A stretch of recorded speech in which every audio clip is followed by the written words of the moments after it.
کرسی کے اوپر جلوہ افروز ہوں گے. یہ فرما کر پرنس امین محمد کے ساتھ روم کے دوسرے دروازے سے یہ لوگ باہر چلے گئے. جماعت خاموش، جماعت کیا 49 لیڈروں کی چھوٹی جماعت خاموش بیٹھی ہوئی ہے. ہلکا سا اندھیرا تھا، جبہ پہنا ہوا، روشنی کی روم کے اندر قدرتی ایک روشنی ہوئی. سب لوگ سلواتے پڑھتے تھے اور مولانا حاضر امام روم کے اندر جلوہ افروز ہوئے، داخل ہوئے اور کرسی پر بیٹھ کر مولا نے فرمایا کہ میں، یہ مکھی پیر بھائی کے الفاظ ہیں، میں تمہارا 49واں مولا مشکل کشا ہوں.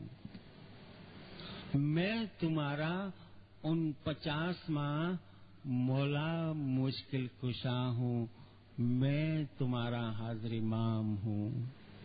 اور اس طرح بیعت کا کام ہوا اور وہاں پر باہر یعنی لان میں بیعت کا کام کاج ہوا. ایک گروپ فوٹو ہوا اور وہاں پر یا علی خوب مجالس، یہ جو مناجات ہم پڑھتے ہیں، وہاں پر یہ مناجات پورے 8 یعنی پارٹ پڑھے گئے تھے. اب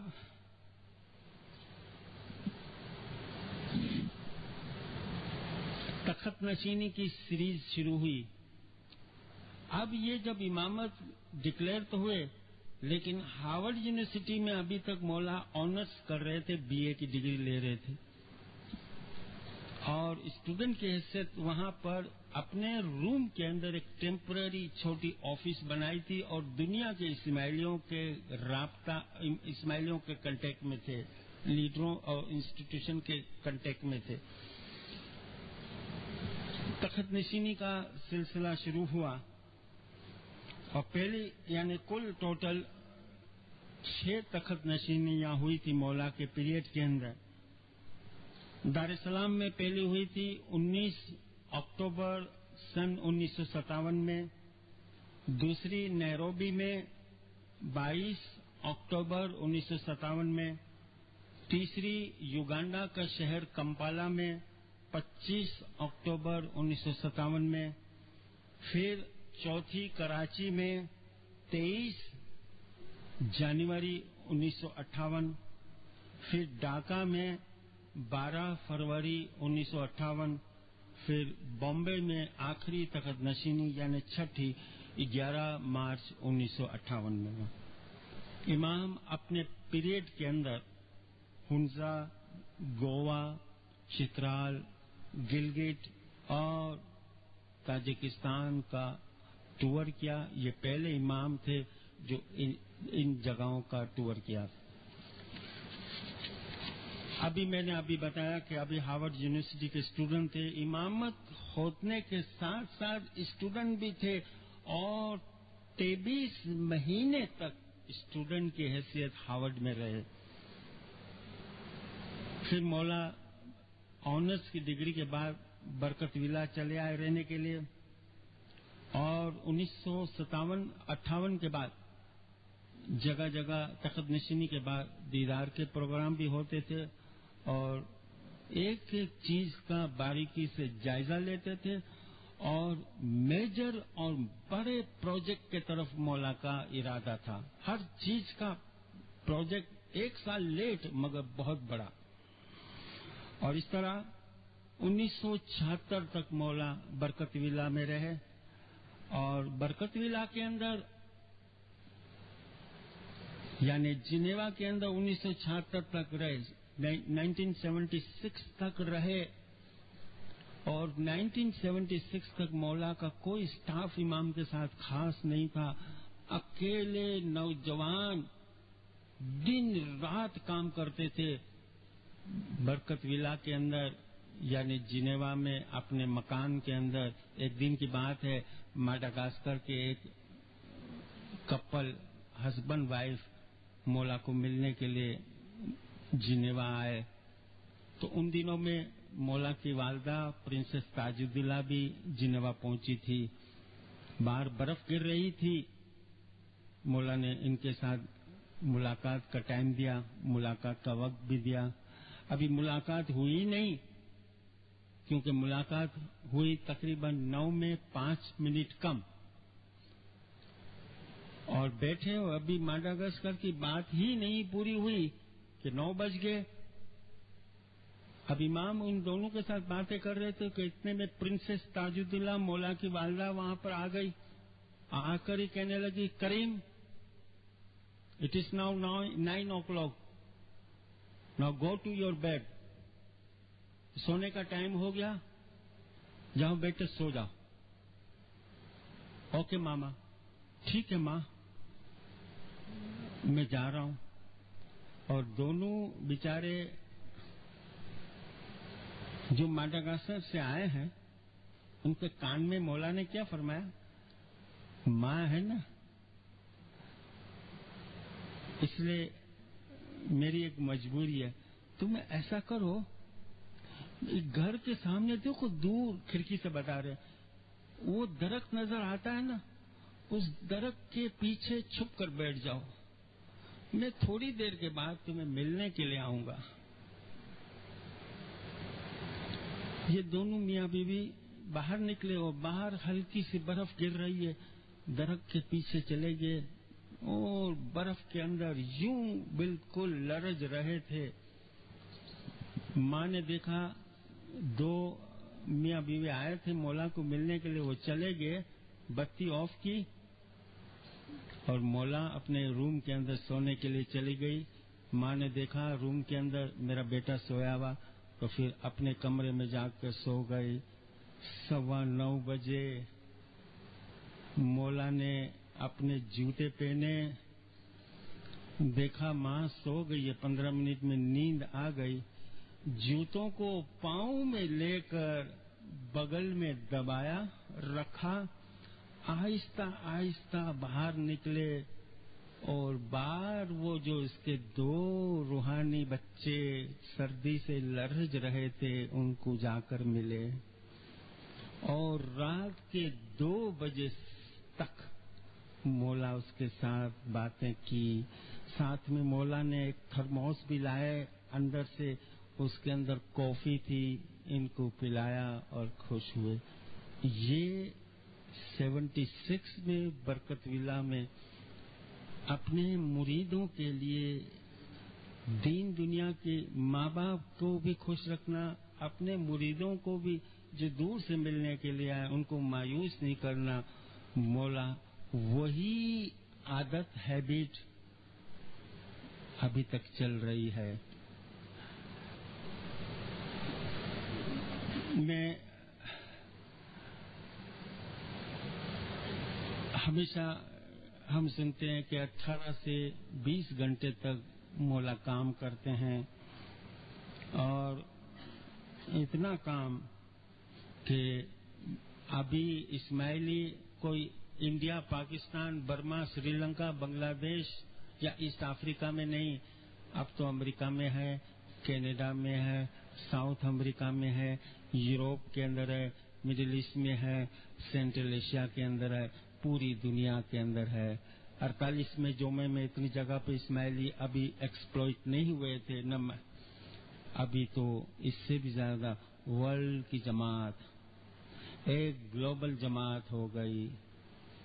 اب مولا نے برکت ولا چھوڑ کر ایگریمنٹ پیرس چلے گئے اور وہاں پر اپنا اسٹاف بنایا، وہاں سے پورے ورلڈ کے اسماعیلیوں کے کنٹیکٹ میں ہے.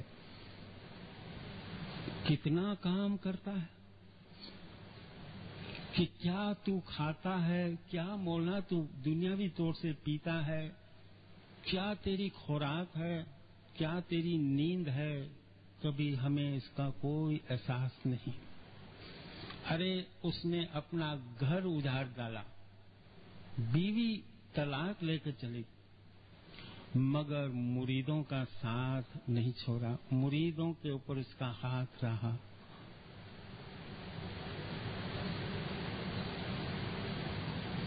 ایک دن کی بات ہے کہ بیگم سلیمہ نے 18 سپٹمبر 1992 کی بات ہے، 18 سپٹمبر 1992 تو اس کے 2 دن پہلے آئی کہ آپ نے پرنسس اپنی بیٹی زہرا کے برتھ ڈے کے اندر تو کبھی شریک ہوئے ہی نہیں ہو. ہم 3 ماں بیٹے اور 3-4 مل کر کیک کٹنگ کر کے گھر کے اندر اس طرح برتھ سالگرہ مناتے ہیں. ہم اسماعیلی سالگرہ اپنے بچوں کی کیسے مناتے نا، کیسے مناتے آپ کو ہم کو سب کو پتا ہے، کتنی شان و شوکت سے مناتے ہیں، سب کو بلاتے ہیں. ہمارے دین اور دنیا کے مالک کی اولاد کی برتھ ڈے کی حالت دیکھیے. مولا کے پاس عرض رکھی کہ کل اور پرسوں 18 تاریخ ہے، زہرا کی برتھ ڈے ہے. تو مولا نے پوچھا کیا ٹائم رکھا ہے؟ اب گھر اور آفس کے بیچ میں ایک دیوار ہے کہ 4 بجے ہم کیک کٹنگ کریں گے، آپ 5 منٹ کے لیے تو کم از کم آؤ. تو مولا نے اپنے ٹیلی فون آپریٹر سے پوچھا کہ 4 بجے کس سے ملاقات ہے؟ تو بولے 4 میں 5 منٹ پہلے کویت کے امیر کے ساتھ آپ کی ٹیلی فون پہ گفتگو ہے، پھر یورپ کا ایک کاؤنٹ ہے اس کے ساتھ 4:10 5 منٹ پر بات چیت ہے، پھر فرانس کا ایک اور اسکالر ہے اس کے ساتھ آپ کی 4:10 پر بات چیت ہے ٹیلی فون پر. اب تینوں کی انگیجمنٹ ٹیلی فون پر پہلے سے تھی، مولا کو بتا دیا اور بیگم سلیمہ کی طرف دیکھا، بچوں کی طرف دیکھا. باپ تھے نا، بولا ٹھیک ہے میں 4 بجے آؤں گا. 4 بجے آئے. اس طرف یہاں ایک ٹیلی فون لگا ہوا ہے مولا کی اور الٹے کندھے کے اوپر 2 ٹیلی فون، ایک موبائل. اس طریقے سے مولا دوسرے روم میں ایگزیکٹ 4 بجے آئے. روم کے اندر ایک ٹیبل چھوٹا رکھا ہوا ہے، کیک ہے اور چھری ہے. سامنے مولا کرسی پر بیٹھ گئے. ابھی آئے نہیں تو کویت کے امیر کے ساتھ بات چیت شروع ہو گئی. ابھی 2 منٹ پوری نہیں ہوئی تو یورپ کے اکاؤنٹ کے ساتھ گفتگو شروع ہو گئی. اس سے بھی بات کر رہے ہیں اور اس سے بھی بات کر رہے ہیں اور ایک تیسرے اسکالر جو تھے فرانس سے اس سے بھی بات کر رہے ہیں. اور بیٹی کو اس طرح بغل میں لیا، یعنی اس کی کمر کی طرف ہاتھ رکھا، بازو کی طرف. دوسرے بچوں کو اس طرح لیا، ہاتھ میں چھری لی. اس سے بھی بات کر رہے ہیں، اس سے بھی بات کر رہے ہیں. کیک کاٹ کر ٹکڑا لیا، خود چکھا، اپنے بچے کو کھلایا، الوداع کر کے دوسرے روم میں چلے گئے. یہ ہے دین اور دنیا کے مالک کے گھر کے اندر ان کی اولاد کی برتھ ڈے. کس کے لیے؟ ہمارے لیے. ارے اپنی پوری جوانی دے دی، تخت پر بیٹھا، پہلی تخت نشینی کا فوٹو دیکھو، سر پر تاج پہنا ہے مولا نے، پگڑی پہنی ہے، سر سے بال نظر آتے ہیں نکلے ہوئے. آج تو بغیر پگڑی کے سر کے بال نہیں. اس مولا نے ہم سے کیا مانگا؟ صرف اور صرف اپنے مذہب کی باقاعدگی چاہیے اور یونٹی چاہیے، پیار محبت اور دین پر چلنے کو سمجھایا.